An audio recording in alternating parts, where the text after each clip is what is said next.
Menace II Society was released in 1993 and is directed by Alan and Albert Hughes, the Hughes brothers. I really like what they did with the Book of Eli. It's probably my favourite film of theirs.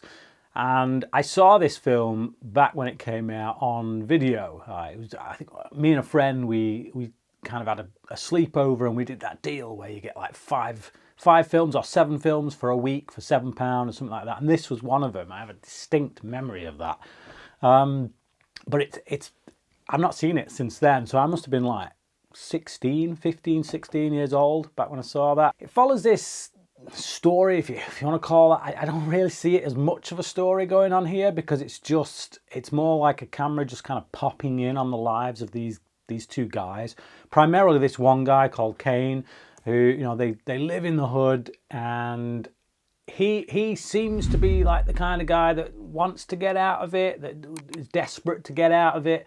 But because of everything that's going on around him, his friend circle, his family, or certain aspects of his family at any rate, and I'll get into that in a moment, just keep pulling him down, just keep keeping him in this world that it seems like at times he doesn't want to be a part of. It's an ugly film. It's a messy film. It's full of violence. It's full of moments of shock, kind of horror, that play out as if it's nothing, because that's the culture in which it exists. The film opens up with this scene in which Kane and his buddy Kevin go into this convenience store run by a couple of Asians. I think they're Korean, possibly Korean, and it basically goes south really quickly. You can tell that this couple don't really want them in there, or they don't trust them. They think that maybe they're robbing stuff, and because of that, the buddy Kevin, he sees that as a green light to just like judge them, and not only judge them but kill them for having judged them. It's like this weird sense of justice that he has that gives him license to act violently, and that sets up the stall for the rest of the film. A film which recently I was told was better than the likes of New Jack City and Boys in the Hood. Now, I recently reviewed Boys in the Hood. I thought it was a much better film than New Jack City, and I was told that this is even better than Boys in the Hood.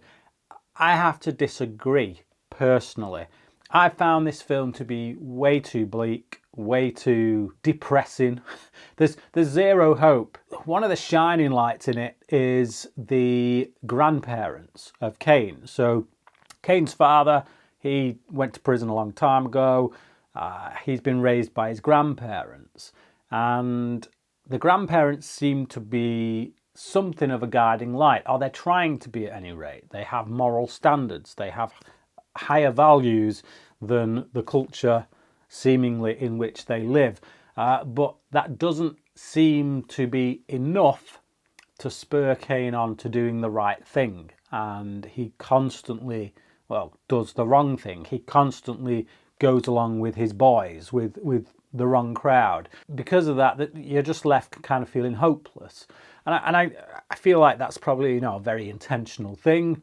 I think the Hughes brothers are trying to show you what this culture's like, how it's so hard to pull yourself out of all the violence, all of the muck. But spending a couple of hours or hour and a half in all that without any hope, it just feels quite depressing. The language is constant, like F-bombs. It's mother effer this, mother effer that. It's like literally in a sentence, for every 3 words, one of them is like the F word, and it probably doesn't bother a lot of people. But for me, I find it draining. I find it draining when I'm with someone who talks like that, and I find it draining to just listen to it constantly in a movie when it's every other word. It's just totally unnecessary. But again, I get it. That's the culture. If I was to go to one of these places, that would be how they speak. That would be how they act. So I get that the film is going for realism, but it's not an enjoyable experience. And I know someone will type in the comments, not meant to be an enjoyable experience. I get that. I get that. Not every film has to be super entertaining. Not every film has to be super enjoyable. Some films need to be depressing in order to show you the context of the subject matter that they're representing. But that's just not for me. I don't want to go there. I would much rather see a film like Boys in the Hood, which shows you this stuff, but doesn't just leave you there. That does actually show hope, that does actually say that no, people can turn their lives around, people can make better choices. And I feel like in some respect this film says, well, there's nothing you can do. When you live in that situation, you're a slave to it. And I don't believe that personally, and I think there's plenty of evidence to suggest that that isn't true by the fact that there are countless stories of people who have lived in that kind of environment and pulled themselves out of it, who made better choices. And I feel like this film doesn't do a very good job of showing that, of offering that hope. So for me, it's just not where I want to sit for an hour and a half. And like I say, I don't really feel like there's much of a story. I feel like it's just these two guys going from one situation to another, and it ends in violence each time. And it's just, it gets repetitive. It's like, by the halfway mark, I get it. I get that these people live in a bad situation. I get that it's very hard to get out of it. But after a while, I stop caring, because then they're never making decent choices. They never make the good choices. It's just this repetitive string of bad choices. The film owes something of a debt to Goodfellas too, I think. I think it's trying a little bit, maybe a bit too hard, I would say, to be like a hood version of Goodfellas. You've got the opening scene, which is a shocker, like Goodfellas. You've got the voiceover of this character kind of telling you about his life as we go through the film. But whereas with Goodfellas, that voiceover kind of, it was entertaining. It kind of helped move the narrative along at a fast pace and kind of keep you engaged in what's going on. It was humorous at times, because the inner thoughts of this guy played by Ray Liotta didn't always match the situation he was in, almost like he didn't quite understand just how bad things were getting. Whereas here, it's just, I don't know, it plays really maudlin, like it's almost like he's asking for sympathy, or the film is asking us to sympathise with this guy because of his voiceover, because he talks about how bad it is and how he just wants to get out and wants a break and all this, and yet he keeps making these crappy choices. And I just don't feel like the voiceover works as well here as the voiceover that Ray Liotta's character had in Goodfellas. In Goodfellas, there's no attempt there for Ray Liotta's character to make you go along, to sympathise with him. He knows what he's doing, he enjoys it, and he says as much in the voiceover. What we see on screen matches what's going on with the inner monologue, whereas here, not so much. And if you're doing that, then that clearly means you want us to think a particular way despite what we're seeing. And I can't do that because the actions of what we're seeing from this guy don't allow me to. It's a hard-hitting film. There's a few sequences in it that are quite memorable because they're shocking.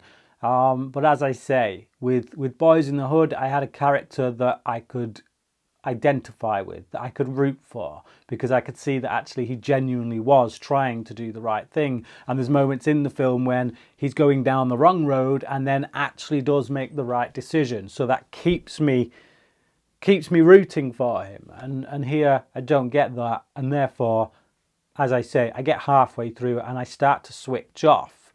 I keep watching because I'm hoping for a little glimmer of hope that this guy's going to redeem himself, and it just doesn't come.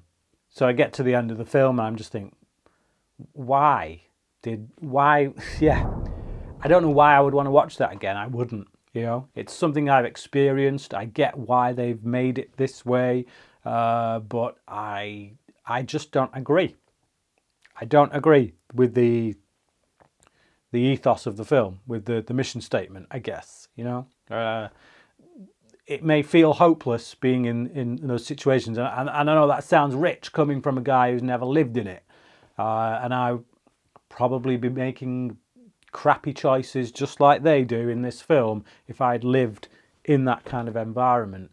But I'm also someone who's heard a lot of testimonies from people who have come from that kind of environment, who've made better choices and turned their life around and done things differently. So I would like to hope I would be more in that camp than what we see here.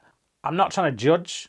That's really not what this is about. It's more, it's about what you offer in a film to the world. Anyone watching this movie who lives in that kind of environment, what kind of hope are you offering them?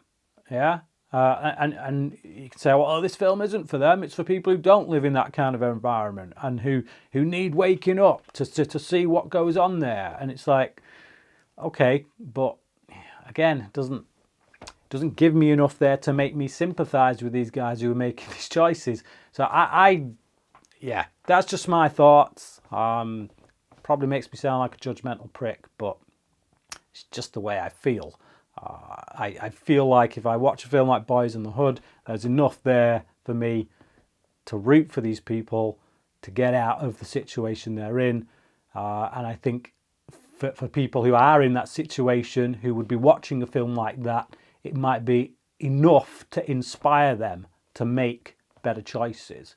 Whereas here, I don't see that inspiration.